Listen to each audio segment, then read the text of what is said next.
성경에서 하나님께서 여자를 만드신 이유는 인간의 구원 때문에 만드셨습니다. 그래서 성경에서 이 여자, 또 여자가 한 일에 대해서 잘 보셔야 합니다. 그러니까 육신의 여자만을 이야기하는 것이 아니고 구원받아야 될 모든 인간을 이렇게 상징하는 것이 여자입니다. 특별히 마태복음 1장 보면 구약을 총정리하는 예수의 족보가 나오지 않습니까? 거기에 보면은 5명의 여자가 등장합니다. 아까 같이 여자가 바로 우리가 구원받을 우리들을 대표하는 거라고 이렇게 이야기했습니다.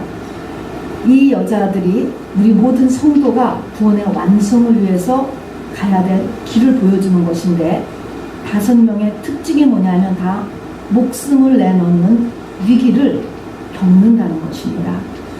이 세상을 벗어나야 하고 자기라는 것을 벗어나야만 구원의 완성에 이른다는 것입니다. 그래야 예수가 난다라는 것입니다. 내가 나를 낳는 거예요. 내가 예수를 낳는 것인데 여기에 이렇게 어렵습니다. 세상을 벗어나고 자기를 벗어나고 얼마나 어려운 일인지 몰라요.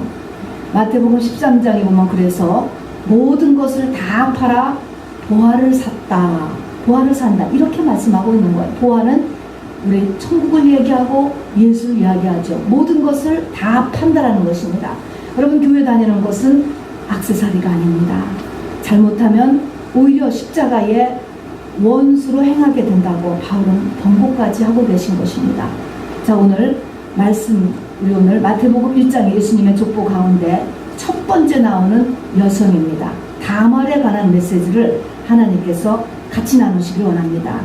우리 이것이 배경이 팔레스타인의 이스라엘 민족이기 때문에 이름이 좀 색달아요. 그래서 우선 이야기를 진행할 때 이름 2명만 여러분이 확실하게 알아놓으셔야 말씀을 같이 진행할 때 서로 도움이 될 것 같습니다. 다말이라고 하는 주인공이 나와요. 여자고 며느리입니다, 여러분. 누구의 며느리냐면 유다라고 하는 사람의 며느리가 다말. 그 다음에 유다는 다말의 시아버지가 되는데 야곱의 12아들 가운데 4번째 아들입니다. 여러분 유다 그러면 우리가 중요한 게 있죠. 예수님이 12아들 가운데 누구를 통해서 나오죠? 이 유다인 것입니다. 그래서 유다가 중요하고 이 유다를 제자리에 갖다 놓은 것이 다말이에요, 여러분. 다말은 유다의 며느리라고 그랬습니다. 그래서 이게 다말이 나오고 다말의 원래 남편은 유다의 첫 번째 아들인 엘이라고 하는 사람이었습니다. 유다, 다말, 엘 이런 이름들을 기억해 놓으시고 같이 말씀을 같이 나가보시길 원합니다. 여기 마태복음 1장 3절에 보면요, 이제 다말이 처음 등장하는데 이렇게 성경은 기록되어 있습니다. 유다는 다말에게서 베레스와 세라를 낳고 그리고 이제 그 베레스에서부터 예수님의 후손이 계속되는 게 나옵니다. 그럼 유다는 다말에게서 베레스와 세라를 낳고 했으니까 우리가 언뜻 보면 다말이 유다의 아내인가 보다 이렇게 생각할 수 있는데 아내가 아닙니다. 그래서 창세기 38장 이렇게 설명하는 그 내용으로 돌아가 보면 유다의 큰아들인 엘의 아내였고 유다의 맏며느리였고요. 가나안 지역의 이방인 출신의 아주 평범한 한 여인이었습니다. 자, 이 다말의 이야기를 오늘 같이 보는데 다말의 이야기가 누구의 얘기라고요? 성도에 가야 될 길이라고 말씀드렸습니다. 여러분 이 다말은 하나님을 알지 못했던 사람이었고요. 또 그리고 아주 평범한 한 여인이었지만 이 여인의 생애가 끝났을 때 다말은 성경이 기록하기를 3가지를 크게 그 생애에서 이뤄놨습니다. 얼마나 굉장한가 보세요. 우선 다말은요 예수님의 이렇게 족보에 올라갔습니다. 영생을 얻었다라는 것입니다. 새 예루살렘 성 안에 12기초석의 반열에 들어가셔서 지금도 계실 것입니다. 인간으로 태어나서 최고로 잘 사는 인생이 된 것입니다. 뿐만 아니라 다말이라고 하는 이름은 이스라엘 민족에게 그 이후로 말입니다. 결혼하는 여자에게 축복의 대명사가 되었다라고 하는 것입니다. 그래서 룻기 4장 12절에서도 보면요, 사람들이 다말과 같이 집안을 세우는 여자가 되라, 이렇게 축복해 주는 게 나옵니다. 다말과 같이, 이름이 딱 등장하는 거야. 다말과 같이 너가 이제 결혼하는데 들어가서 그 집안을 세우는 사람이 되라 하는 축복의 상징이 다말인 것입니다, 여러분. 그런가 하면은 여기 지금 다말이 쌍둥이를 낳았는데 그 중에 하나 베레스가 있는데, 그 베레스의 이름이 뭐냐면 터침이라는 의미가 있고, 또 뭐냐면 모든 결박을 풀었다, 또는 새로운 빛이 시작되었다, 이런 의미를 가지고 있습니다. 그 말은 뭐냐면 지금까지 그 집안에 역사했던 긴 삶의 어둠과 결박이 베레스로 인하여서 이제 끊어졌다라는 것입니다. 다말로 인하여서 이 집안의 긴 어둠이 끊어졌다. 그야말로 이기는 자가 되었다는 것입니다. 여러분, 우리가 영적 전쟁에서 이기는 자가 되라라는 말씀이 모든 성도에게 다 하시는 말씀이었잖아요. 이 세 가지를 다윗 생애에서, 다윗이 아니죠, 이 다말의 생애에서 일어났습니다. 여러분, 그렇다면 두렵지 않습니까? 이런 다말 같은 여자가 우리도 되어야 되겠습니다. 이런 성도가 우리가 되어야지만 되겠습니다. 이렇게 새 예루살렘 성에 들어가시는 영생을, 구원의 완성을 이뤘고요. 또 그 이후에 대대손손이 축복의 대명사가 되었고요. 또 본인뿐 아니라 결혼한 그 집안을 세워놨을 뿐만 아니라 모든 그 집안의 영적 결박을 다 풀어낸 이기는 성도가 되었다라는 것입니다. 놀라운 것입니다, 여러분. 자, 그래서 우리가 사모함을 가지고, 우리가 도전함을 가지고 같이 말씀을 들어가셔야만 합니다. 너무나 평범한 여자였어요. 자, 그러니까 우리도 같이 나아가는 것입니다. 창세기 37장, 이제 38장, 이제 그 내용으로 오늘 들어갑니다. 창세기 37장에 보니까 바로 아브라함, 이삭, 야곱, 드디어 이 야곱이 이제 정착을 하게 됩니다. 가장 사랑했던 아내 중에 하나는 죽었습니다. 그렇지만 세 아내가 있고 12아들이 있고 한 딸과 함께 이제 정착을 하게 됩니다. 정착을 하는데 37장에서는 집안에 큰 일이 하나 일어나죠. 바로 이 요셉이 실종 사건이 일어나는 것이죠. 가장 사랑했던 아내 라헬이 죽더니 이제는 그 라헬에게서 난 이 요셉을 사랑했는데 그 요셉까지 바로 이 야곱의 눈앞에서 사라지는 이런 사건이 이제 일어났습니다. 자, 이렇게 형제들에서 요셉이 애굽으로 팔려가는 사건이 일어난 다음에 창세기 38장에서는 이제 카메라가 누구에게로 돌아가느냐, 스포트라이트가 바로 넷째 아들인 유다에게로 돌아가게 되는 것입니다. 유다는요, 이복 동생이었지만 자기 형제인 요셉을 팔아버린 것이 뭔가 마음에 걸렸던지 집을 떠나게 됩니다. 형제에게서 내려갔다 그랬습니다. 그런데 집을 떠나서 더 믿음이 좋은 곳으로 간 것이 아니고 믿음의 길에서 빠져나가게 된 것입니다. 자, 그래서 이 유다가 믿음의 길에서 슬그머니 빠져나가는 것에서부터 이제 이 유다의 이야기가 시작하는 것입니다. 여러분, 믿음의 지금 4대 모태신앙이에요, 여러분, 이 유다가. 그러나 이럴 수 있다라는 것. 자, 사단이 어떻게 역사하는가, 이런 것들은 다 사단의 역사라는 것을 우리가 똑같이 성경을 보면서 깨치셔야만 되겠습니다.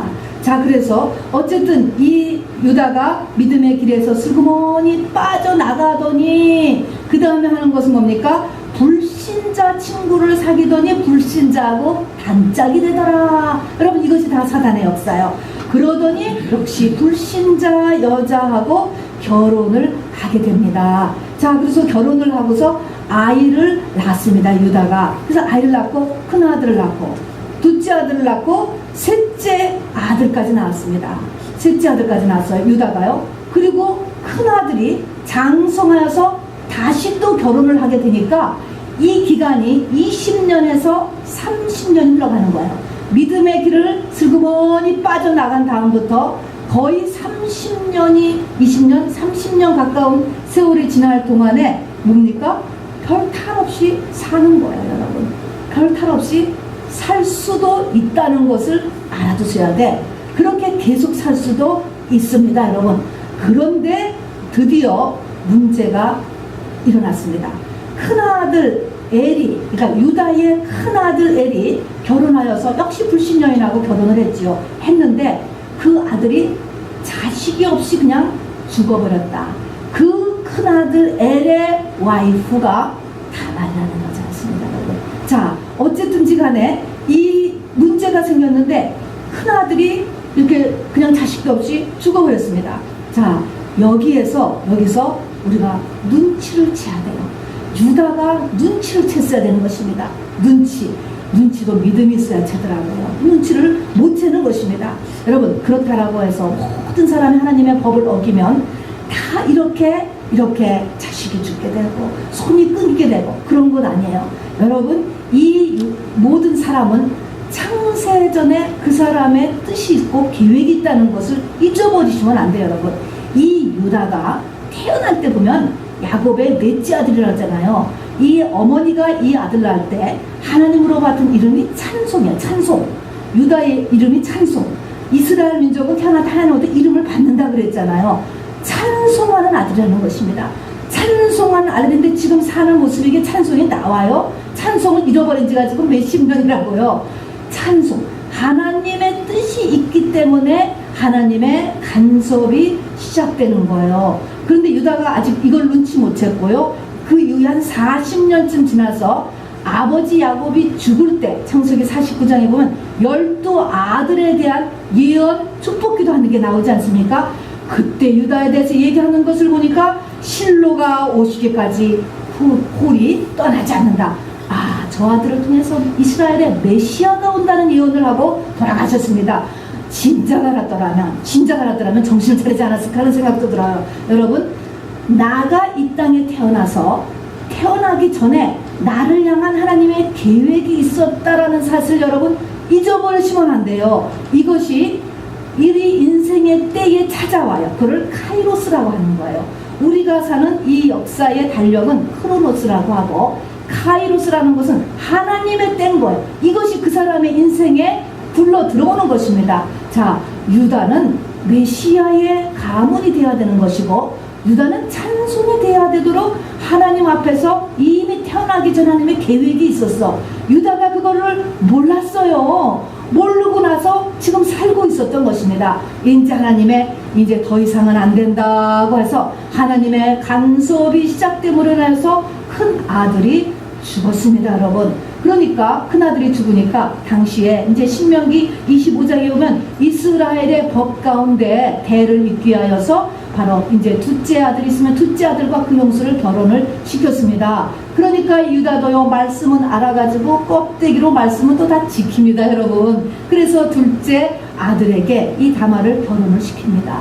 또 다말도 이렇게 모르는, 하나님을 전혀 몰랐던 이방 가나안 여인이었지만 들어와서 보고서는 시대에게 하나님을 하나님으로 영접했습니다. 그리고 거기서 그 신앙을 그래도 따라가는 다말이었습니다.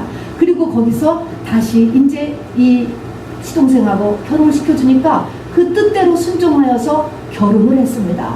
자, 그러면은 이렇게 하나님의 뜻대로 또 순종하여서 이렇게 결혼을 했으면 잘 살아야 될 거 아닙니까? 우리가 언제 생각하면. 그런데 뭡니까? 둘째 아들이 또 자식도 없이 또 죽었어요. 또 죽었습니다. 자, 이렇게 아들이 또 죽게 되니까 이렇게 되는데, 여러분, 이렇게 되고 나니까 이제 이 시아버지 유다는 어떻게 생각했을까요? 우리는 성경을 읽으니까 아이고, 유다가 회개해야 되는데 이렇게 우리는 알지 않습니까? 유다는 그거 몰랐어요. 모르고 자기를 향한 하나님의 뜻도 아직 깨치지 못했습니다. 여러분, 기도를 깊게 들어가면 이거를 알 수 있어요, 여러분. 그것이 참 중요합니다. 나를 향한 하나님의 뜻이 무엇이며, 우리 자녀를 향한 하나님의 뜻은 무엇이며, 우리 아내, 우리 남편을 향한 하나님의 뜻은 무엇이며, 이거를 깨달아서 이거하고 맞춰가는 것이 인생의 승리로 가는 길이거든요. 자, 그런데 어쨌든 이제 이 다말은 둘째 아들이 이제 죽으니까 유다는 어떻게 생각했습니까? 이 유다는 생각하기를 누가 문제가 있다고 생각해요? 자기가 문제가 있다고 생각하는 것이 아니고 며느리가 문제가 있다라고 생각을 했습니다. 그래서 며느리가 문제가 있다라고 생각하니까 며느리를 다시 친정으로 보냈습니다. 요즘 같으면 친정에 와서 살아도 아무 문제가 없지요. 그렇지만 당시에는 바로 이렇게 친정으로 돌아간 이 다말은 참으로 죽음과도 같은 삶을 살게 되는 것입니다. 눈칫밥 정도가 아닌 것입니다. 그래서 이런 삶을 이제 살면서 셋째 아들이 장성하게 되면은 법에 따라서, 율법에 따라서 다시 결혼을 시켜줄 것이다라는 그 말씀을 먹고서 이제 기다리게 되었던 것입니다. 시간이 흐르는 거예요. 얼마나 시간이 흘렀을까? 누가 봐도 이제는 셋째 아들이 결혼할 나이가 됐다라고 하는데 소식이 없는 것입니다. 그러다가 목을 빼고 소식을 기다리던 이 다말이 드디어 알았어요. 시아버지는 나를 부를 마음이 없구나라는 확정을 짓게 되었습니다. 여러분, 이 다말의 입장을 한번 생각해 보시기 바랍니다. 바로 자식을 낳지 못하면, 남편이 없으면 여자라는 존재의 가치가 없었던 시대에 웬일인지 자식 없이 큰아들이 죽고, 두 번째 순종하여서 또 시댁의 뜻대로, 또 하나님의 뜻대로 그러는데 또 죽고 자식도 없이 말입니다. 이제 결혼해야 되는데 셋째 아들을 이 시아버지가 안 준단 말입니다. 여러분, 이런 상태에 다말이 지금 들어가 있는 것입니다. 뿐이 아니에요. 그뿐이 아닙니다. 시간이 많이 흘러가지고 자기 몸에 출산 연령이 다 끝나가는 때에 이르렀다는 것입니다. 이것이 사방이 막히는 상태인 것입니다. 여러분, 십자가는 뭡니까? 십자가라는 것은 사방이 막히는 것이 십자가예요, 여러분. 자, 이 다말의 생애의 영적인 의미를 우리가 잊지 말아야 됩니다. 남편이라고 하는 의미는 무엇입니까? 고대자 남편은요, 의지하는 자라는 게 남편이에요. 우리가 한자에 보면은 사람이 이렇게 짝대기 둘로 되어 있지 않습니까? 사람이라고 하는 존재는 의지하고 사는 존재예요. 의지라는 말을 요새 말로 바꾸면 만부치꽃이야, 만부치꽃. 그러니까 이 남편이 죽었다라는 것은 의지하고 살던 것이 빠져버리는 거예요. 만부칠 꽃이 없어진 상태가 되어버린 것입니다. 자, 그리고 열매가 없잖아요. 자식은 열매가 없는 것. 생애에 지금까지 살아왔는데 25살을 살았는지 26살 열매도 없고 의지하는 것이 빠져버린 눈앞이 캄캄한 상태가 되는 것입니다. 마음 붙일 곳이 없어진 상태가 되어버렸습니다. 두 번째, 다시 마음을 추스리고 결혼을 하지 않았습니까? 그런데 두 번째 또 마음 붙일 곳이 또 빠지는 거예요. 이제는 결혼에 내가 의지하지 않고 자식을 의지하고 살아야지 했는데 이 자식도 뜻대로 안 되는 거라. 요즘으로 하는 말입니다. 이렇게 의지하는 곳이 없어져 버리는 것입니다. 세 번째를 보니까 이제는 다시 결혼할 가능성도 없어져 버렸다는 것입니다. 셋째 아들 안 준다라는 것을 알았어요. 거기까지 얼마나 정말 이 다말이 목을 빼면서 기다렸겠습니까? 하나님을 그래도 믿는 분인데 정말 그럴까 기다렸을 것입니다. 그러다가 자기가 이제는 임신할 수 없는 나이에 다다랐다는 것을 보고 있게 되는 것입니다. 어떻게 됐을까요? 이 다말의 내면이 절망의 끝까지 왔겠죠. 낙심, 두려움이 오지 않겠습니까? 자포자기가 오지 않겠습니까? 여러분, 이것이 이사야서에 나오는 시온의 딸들의 모습이에요. 시온에 남아있는 자들의 모습인 것입니다.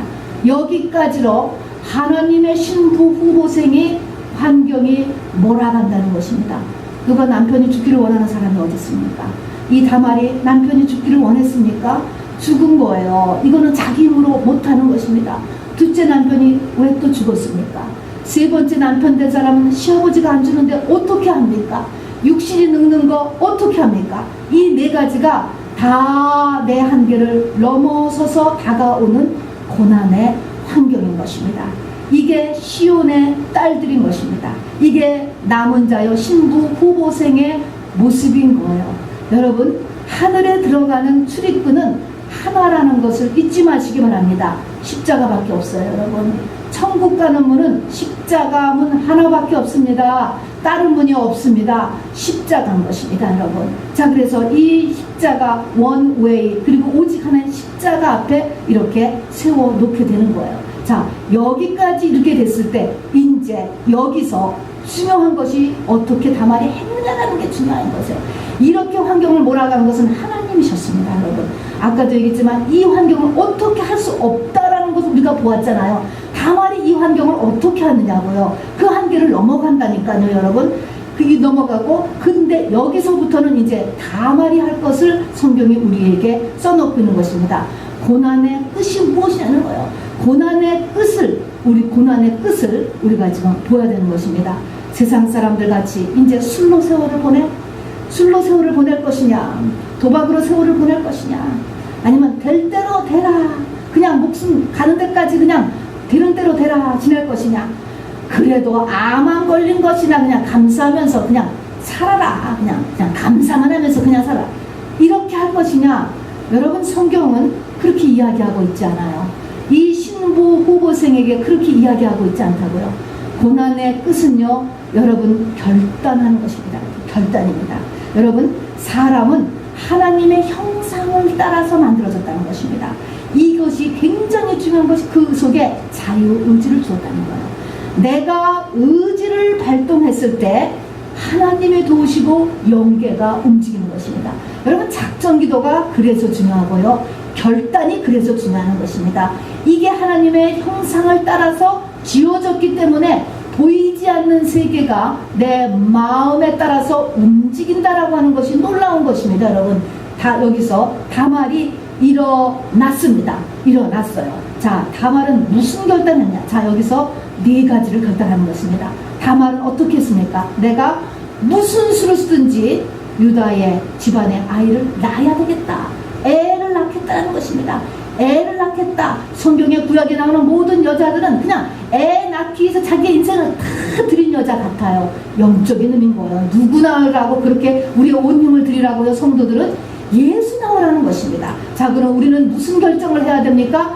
내가 이제 무슨 수를 쓰든지 간에 예수를 낳아야 되겠다. 정말 내가 완전히 치매에 걸리기 전에, 내가 정말 식물인간이 되기 전에, 내가 정말 아직도 의식이 있고 몸을 움직일 수 있는 조금이라도 있다면 내가 마지막으로 해야 될 것은 내가 예수를 낳아야 되겠다. 이 결단은 다른 말로 하면 내가 정말 하나님 좀 한번 만나보겠다, 이 말인 거예요. 예수를 낳겠다는 말이 어려우면 정말 내가 그 하나님 좀 한번 만나보겠다, 이 결단을 하라는 것입니다. 그래서 고난의 끝은 결단인 것입니다. 여러분, 여기에 결단을 해야 돼요. 여기까지 이 다말에는 모든 것이 무너졌어요. 모든 것이 다 무너진 이런 이 사방으로 막힌 상태에 이 다말이 들어가 있다는 것입니다. 성경은 여러 모양으로 여러 사람과 여러 사건을 통해서 끊임없이 말씀하는 것이 십자가의 도를 설명하고 있는 것입니다.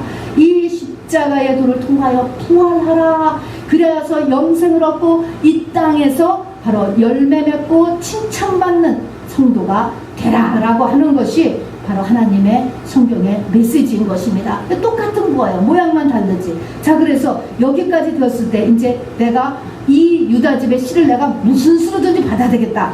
이 다말이 결단을 했습니다. 여러분, 이 결단을 하면 이 결단에는 이 여인의 그 다음에 무서울 것 같이 보이는 집중력이 동원되는 것입니다. 운동력이에요, 여러분. 운동력. 결단을 하면 세상에서도 작심삼일이라는 말이 있습니다. 사단이 확 달려든다는 거 잊지 마시기 바랍니다, 여러분. 그래서 작전기도를 우리가 해도요, 이게 흐트러지지 않게 해서 결단을 해도 그 다음에 이 결단을 흐트러뜨리는 무수한 유혹이 또 그러한 말이 우리 가운데 들려오고 일어나는 거예요. 여기에서 무서운 결단을 하는 거예요. 무서운 결단. 자, 그래서 이 다말이 정말 시아버지의 근황을 조사하잖아요. 어떻게 지내시는가, 어딜 가시는가. 여러분, 멀리 살면서 이런 걸 아는 거 쉬운 일 아닙니다, 여러분. 그리고 어떻게 할 것인가 라는 것을 정말 이를 악물고 정말 작전을 세운 것 같아요. 여러분, 한번 생각을 해보세요. 이게 얼마나 무시무시한 일인가 하는 것입니다, 여러분. 자, 그래서 우리에게는 이제 결단을 했으면 이 결단이 열매 맺어서 될 때까지 여러분 집중력이 필요해요. 이것은 인내보다 더한 것입니다. 인내도 필요하지만 이 일이 될 때까지 우리에게 운동력을, 우리가 파워를 계속적으로 일으켜야지만 하는 것입니다. 그런 다음에 세 번째 하는 것은 이 다말이 과부의 면박을 벗었다고 했습니다. 과부의 면박을 벗었다는 것은 자기 당시 스테이터스예요. 과부라는 옷을 입고 있었습니다. 이 과부의 면박을 벗고 필요에 의해서 창기의 옷을 입었습니다. 자, 시부가 못 알아보게 면박으로 얼굴을 가리고 바로 창기들이 서 있는 길가 문 앞에 가서 서 있었다라고 했습니다. 성경에서 옷을 벗어라 또는 신발을 벗어라 라고 하는 의미는 뭡니까? 자기의 모든 것을 다 내려놓으라라는 것입니다. 자존심 내려놓고 내 생각 내려놓고 내 체면 내려놓고 내 사회적인 지위 내려놓고 다 내려놔야 된다는 것입니다. 자, 그래서 자기의 스테이터스 과부의 옷을 입어도 이거 내려놨어요. 수치스러운 옷, 이스라엘은 창기가 없다고 그랬습니다. 그런 수치스러운 창기의 옷이라도 입었습니다. 자, 이렇게 모든 것을 다 내려놓는 일이 바로 이제 과부의 면박을 벗는 일인 것입니다. 이것을 다른 말로 하면 죽으면 죽으리라 라는 것입니다. 죽으면 죽으리라.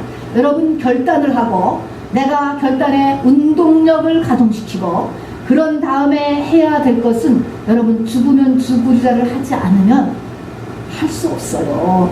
할 수 없어요. 굶어 죽으면 굶어 죽으리라. 병 걸리면 병에 걸리리라. 이렇게 죽으면 죽으리라까지를 가는 것입니다. 여러분. 그 다음에 또 중요한 정말 중요한 네 번째가 있는 것입니다. 증거물을 준비해 나가는 것입니다. 여기 오늘 읽을 때 보니까요, 이 증거물이 이 행음함을 인하여 잉태하였느니라 라고 이렇게 하니까 유다가 가로되 그를 끌어내어 불살라 라고 이야기합니다. 여러분, 증거물이 없으면 이 다말은 당연히 불살라서 죽임을 당해야 했던 것입니다. 당시에는 가장권이 굉장했거든요. 시아버지가 며느리를 죽일 수 있었던 것입니다. 그러니까는 이렇게 음란한 행위를 했기 때문에 가서 불살로 죽이면 죽이는 거예요. 불살음을 당하게 되는 것입니다. 자, 그런데 이제 증거물이 있으면 뭡니까? 이것이 다 회복이 되었습니다. 여러분이 과거에 어떤 연약함과 어떤 죄를 지었든지 간에 여러분 여기까지 가면 여러분의 죄가 다 덮여진다는 것 여러분도 참조로 알아두시길 바랍니다. 의의 옷이 여러분의 전생에 다 이렇게 다 입혀지는 거예요. 의의 옷이 의인의 취급을 받게 되는 것입니다, 여러분. 자, 그런데 안 그러면 뭐예요? 이렇게 어떻게 됩니까? 이 하나님의 사람에게 이 사단이 확 빛이 비춰지면 어둠이 같이 쫙 드러나게 돼가지고 불사름을 당하는 거예요. 여기까지 갔어도 내가 결단을 하고 또 과거의 면박을 벗고 또 운동력을 동원시켰다 할지라도 여기에 이런 증거물을 갖고 있지 않으면 바로 불에 태워 죽는다라고 하는 것입니다. 약조물이 준비돼야 돼요. 여러분, 오늘도 약조물을 준비하기 위해서 저와 여러분이 이 자리에 있는 것입니다. 여러분, 이 약조물은 한 번에 준비되는 것이 아닙니다. 여러분, 이 약조물은 뭐냐면 약조물 입고로 유다였어요. 약조물 입고로 유다 자신이거든요. 유다 자신인 거야. 이거 세 개를 내놓으면 이거는 유다 외에는 유다가 아니라고는 말할 수 없는 부분이에요. 오늘 우리가 정만찬을 하는데 이 떡과 잔은 주님의 살과 피를 상징하느냐? 주님을 먹는 거예요. 이렇게 그 사람이라는 것입니다. 그 사람 자체라고 얘기하는 게 이렇게 이 세 가지의 약조물인 것입니다. 자, 그러니까 요즘도 우리가 나를 나타내기 위해서 여권, 드라이버 라이센스, 그 다음에 소셜 세큐리티 카드를 딱 내놓으면 이거는 그 사람이야 라고 인정을 해두듯이 이 세 가지는 예수를 나타내는 것입니다. 요한일서 5장 6절 8절에 보면 증거하시니가 셋이니 물과 피와 성령이 증거하는데 셋은 하나고 이 셋은 하나인 뭐를 증거하느냐? 예수를 증거하기 위함이다 그랬습니다. 그러니까 이 세 가지는 무엇을 나타내냐면 하나, 예수가 있어야 되는 것입니다. 유다 거라는 것입니다. 유다 거. 자, 그래서 이 유다의 이 징표, 이 약조물을 우리가 이 교회 생활을 통하여서 준비를 해야 되는 것입니다. 그리고 이것이 있어야지만 이것이 이 십자가의 도에서 도를 통과하고 마무리를 해서 바로 첫 번째 부활에 참가하는 저와 여러분이 되는 것이죠. 여러분이 약종을 세 가지, 이것이 바로 유다인데 한마디로 이것이 다른 말로 하면 사도 바울이 말하는 나에게 예수의 흔적, 스티그마가 있다. 똑같은 것입니다. 것입니다. 똑같은 것입니다. 그래서 이 사도 바울이 말하는 로마 시대의 이 흔적, 스티그마라고 하는 것은 뭡니까? 당시에 로마의 50% 정도를 차지하고 있는 노예 관리를 위하여서 등짝에다가 쇠를 불을 박아서 김씨집 노예면 KIM이라고 써서 찍으면 이 노예는 어디를 가든지 간에 아유 저 사람은 김씨 꺼야 김씨 꺼. 그 다음에 누구를 위해서 살아요? 김씨를 위해서 살아야 되는 존재. 이게 흔적인 것입니다. 이게 스티그마예요. 이게 표요. 이게 바로 유다예요, 여러분. 이게 새 증거물 약조물인 것입니다. 자, 그러니까 우리 오늘 여기 이 사건이 일어났을 때 이 다말이 어떻게 얘기하는 것을 보세요. 여인이 끌려나갈 때 보내요. 시부에게 이르되 이 물건 임자로 말미암아 잉태하였나이다. 청컨대 보소서. 이 도장과 그 끈과 지팡이가 네 것이니까 한지라. 이때에 보소서라고 하는 말은 자세히 살펴보소서라고 하는 말입니다. 자세히, 여러분 이거 굉장한 말 아닙니까? 자세히 살펴보라는 것. 여러분 이 정도로 당당해야 되는 것입니다. 하나님 앞에 하나님 이게 최열림인지 예수인지 한번 보세요. 최열림이 아니라는 것입니다. 죽었습니다. 내가 없어졌어요. 예수입니다. 이걸 자세히 누가 들여다봐도 이건 최열림이 아니고 이제 예수야. 이렇게 되는 것입니다, 여러분. 여기 보니 이거를 얘기하는 거야. 그래서 사도 바울의 뒤에 바로 예수라는 인장이 찍혀졌다는 것입니다. 예수. 사도 바울은요, 언제 자기의 죽었느냐 하면 사도 바울은 이 가말리알에서 훈련받을 때 죽은 것도 아니고 다메섹 도상에서 하늘에 문이 열려서 은사 받을 때 하늘 문이 열릴 때 죽은 것도 아니에요.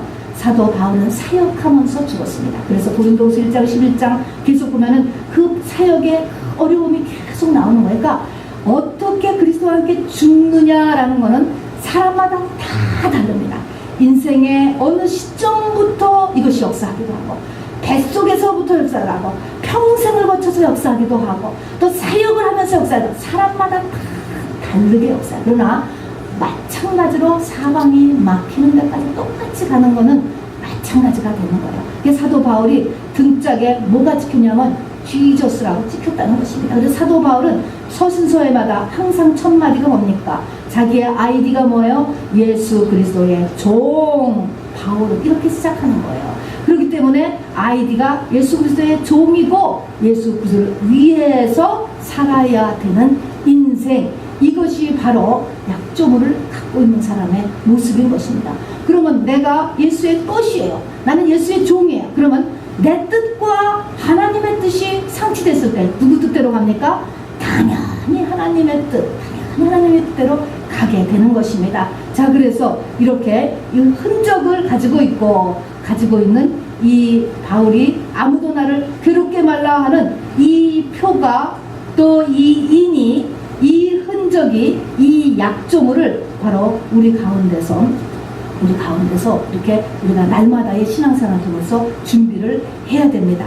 여러분 내 속에 우리가 보통 교회 다니면 정말 우리가 예수를 닮아간다, 예수만큼 장성해 간다 이런 표현을 쓰는데 하나님은 우리를 만들 때 물론 우리의 의지가 중요해요. 그러나 우리가 조금씩 노력해서 되는 것이 아니에요. 한계가 있습니다.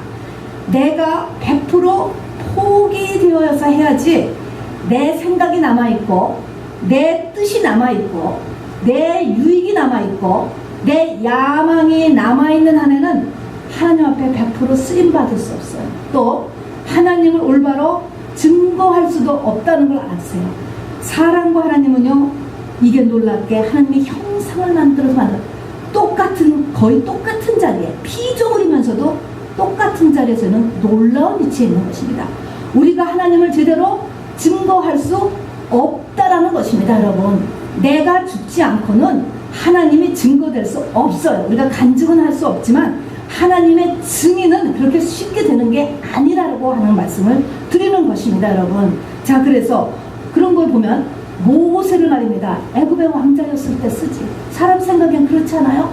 애굽의 왕자였을 때 쓰지. 하나님은 근데 애굽의 왕자였을 때 우리가 생각하면 세상의 파워를 많이 갖고 있을 때 돈도 있고 명예도 있고 권위도 있고 건강도 있고 다 있을 때 정말 일을 하지. 그게 아니었다니까요. 애굽에서 왕자의 자리에서 완전히 쫓겨나가지고 그것도 광야에서도 40년이 다 흐른 후에 하나님께서 모세를 쓰는 모습. 여러분, 이것이 바로 하나님께서 우리를 어떻게 하기를 원하시는가, 어떻게 해야 우리가 주인이 되며, 어떻게 해야 쓰임을 받으며, 어떻게 해야 진정한 축복의 근원이 되는가라는 것을 보여주게 되는 것입니다. 여러분, 사람은요 100% 처절한 죄인이에요. 오늘 여기서도 한번 슬쩍 보시기 바랍니다. 한번 이 유다를 보세요. 유다 믿음의 모태신앙 4대손이에요. 4대손. 그런데 아까도 그렇지만 믿음에서 빠져나가서 20년 30년 그냥 살아요. 다 괜찮다니. 그래도 율법의 껍데기를 다 지키고 있잖아요. 하나님의 간섭이, 이름이 찬양이고 메시아의 신부 후보니까 하나님의 간섭이 특별히 시작되었으니까 문제지, 그냥 살아도 아무 문제가 없을 수도 있는 것입니다, 여러분. 자, 그렇듯이 사람은 그런 모습이에요. 근데 이런 유다가 하나님의 말씀을 지킨다고 살지만, 아무리 율법에서 형수와 결혼시켜야 된다는 하나님의 말씀이 있지만 셋째 아들까지 또 죽으면 어떡해? 이런 때는 안 된다라는 것입니다. 유다가 안 된다라는 거예요. 그러니까 며느리를 안 불렀잖아요. 뭡니까? 사람은요 하나님의 말씀을 내가 원하는 것만큼만 지켜요. 내가 원하는 것만 지켜.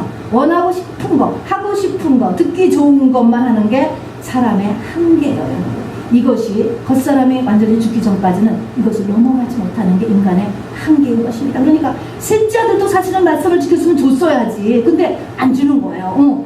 안 주고 있잖아요. 그 다음에 뭡니까? 창기와 바로 교제하고 나서도 그 다음에 일상의 삶으로 버젓이 돌아가서 살아요. 아무렇지도 않은 거예요. 이건 문화였기 때문에 그냥 율법과 문화가 대체해서 문화를 쫓아가도 아무도 뭐라는 사람은 없습니다. 다 그렇게 사니까 지나갔습니다. 또 다말도 마찬가지예요. 아무리 그렇다 할지라도 어쨌든지 간에 어쨌든 어떻게 시아버지하고 사이에서 잉태할 생각을 했다는 것 자체가, 여러분, 사람은 정말로 정말 이 사랑의 대상자는 될지언정 믿음의 대상자는 못 되는 거야. 이 사람의 끝이 어딘가? 짐승이에요. 똑같은 것입니다. 짐승하고 뭐가 다릅니까, 여러분? 하나님의 형상을 입었다고 하지만 짐승보다도 더 악합니다, 여러분. 또 유다는 친정에서 수절하고 있는 며느리가 임신했다라고 하는 소식을 듣고 노발대발했습니다. 자기가 창기한테 갔던 것도 전혀 상관없이 바로 남의 죄만 보고, 그리고 여전히 체면을 차려서 불에 가문의 영광을 위해서, 우리 집안을 위하여서 불에 태워 죽이라 라고 소리를 지르는 모습을 보여지게 되는 거예요. 자, 이것이 사람이에요. 이것이 죄의 깊이라는 것입니다. 다 그렇다는 것입니다. 다 그런 것이에요, 여러분. 자, 그런데 유다가 거기서 이렇게 약점을 내두니까 그는 나보다 옳도다 이렇게 이야기합니다. 여러분, 이 말을 하는 데는 여기에 다말이 이제 첫째 부활했다는 것을 여러분 알아두셔야 돼. 하나님 앞에 인정받는 의인이 됐다는 것을 알아두셔야 돼. 왜 그렇습니까? 이 다말의 빛이 시아버지에게 번져간 것입니다. 빛이 비춰가서 이 시아버지가 바로 이런 체면 속에서, 그리고 가시 가운데서 살던 이 시아버지의 마음에 빛이 비춰진 거예요. 여러분, 다말이 유다를 끌어들였습니다. 제자리에 들어가게. 시아버지지만 끌어들였어요. 다음에 우리가 알다시피 나옴이라고 하는 늙은 한 여자의 믿음이 룻을 끌어들였다고 했잖아요. 또 보아스를 끌어들인 것입니다. 이게 다 나옴에 시작한 것입니다. 한나라고 하는 에몬 같은 한 여자의 믿음이 누구를 낳습니까? 사무엘을 낳습니다. 여러분, 이렇듯이 참으로 보잘것없어 보이는 한 사람이지만 의인인 거야, 이런 사람은. 그래서 이 다말의 이름의 뜻은 종려나무, 또 의인, 이렇게 되어 있습니다. 다말이 의인이 된 것이에요. 그래서 이 의인이 바로 이 약점을 딱 들이댔을 때 확 시아버지 유다는 깨달았습니다. 깨달았어요. 사실 유다도 그렇지요. 바로 어느 가정이나 웃을 피우면서 살기를 원하는데, 찬양하면서 집에서 찬송 소리가 넘치면서 살기를 원하는데 뭡니까? 두 아들이 죽어나가고 애가 손이 끊어지고 부인도 죽고, 그러니까 바로 히라를 만나서 술 먹고 창기와 보내고, 여러분 이런 삶이 체면 속에서 살지만 내면에서 이게 기뻤을까요? 내면에서는 참담했을 것입니다. 본인은 알 거야. 이것이 얼마나 힘들며 얼마나 비참하며 얼마나 껍데기의 삶을 살고 있는데 이것을 벗어날 힘이 없었어요. 이미 너무너무 믿음에서 멀리 수십 년을 가 있었기 때문에 없었다는 것입니다. 이것을 누가 살렸습니까? 다말이 살린 거야. 다말이 유다를 제자리에다가 세워놨습니다. 그래서 지금 이 시아버지 유다는 누구하고 살고 있었냐면 셀라하고 살고 있었잖아요. 셀라, 세 번째 아들이 셀라입니다. 이름이. 근데 이 셀라를 우리 오늘 성경에 보니까 이 셀라를 어디서 낳느냐라고 하니까 거십이라고 하는 장소에서 낳대요. 벌스플레이스가 거십이에요. 근데 이 이름이 참 특별하더라고요. 보니까 거십이라고 하는 것은 비뚤어졌다, 경사졌다는 것이래요. 비뚤어졌고 셀라라고 하는 이름은 적막하다는 것입니다. 자, 지금 이 유다의 삶은요, 찬양이 넘쳐야 되는 삶이 아니고 삐뚤어져 있고 적막하게 사는 거예요. 그 모습이 하나님 앞에서 삐뚤어져 있고 내면은 지금 황량하고 적막하게 있다라는 걸 보여주고 있는 거야. 이게 이 셀라와 거십에서 살고 있는 이런 환경의 모습이 그 이름이 이렇게 보여주고 있다는 것입니다. 자, 그래서 이제 여기서 이 다말이 이 유다를 구원하고 유다의 집을 세워 놨습니다. 자, 그래서 베레스를 낳고 베레스에서 모든 결박이 끊어졌다라는 의미의 그 베레스를 탄생했습니다. 여러분 고생을 많이 하시지요. 이민 왔다는 것 자체가 하나님의 부름받아서 광야길로 흘려 들어온 것입니다. 여러분 어떤 형태로든지 간에 우리에게 정말 십자가가 이렇게 계시되고 있습니다. 자, 이 고난과 함께 여러분 준비해야 될 것이 있습니다. 이 고난에 끝이 있습니다. 여러분. 그리고 이 끝에서 내가 해야 될 것이 있습니다. 여러분 잊지 말 것은 우리를 향한 하나님의 계획이 있다는 것을 꼭 잊지 마시고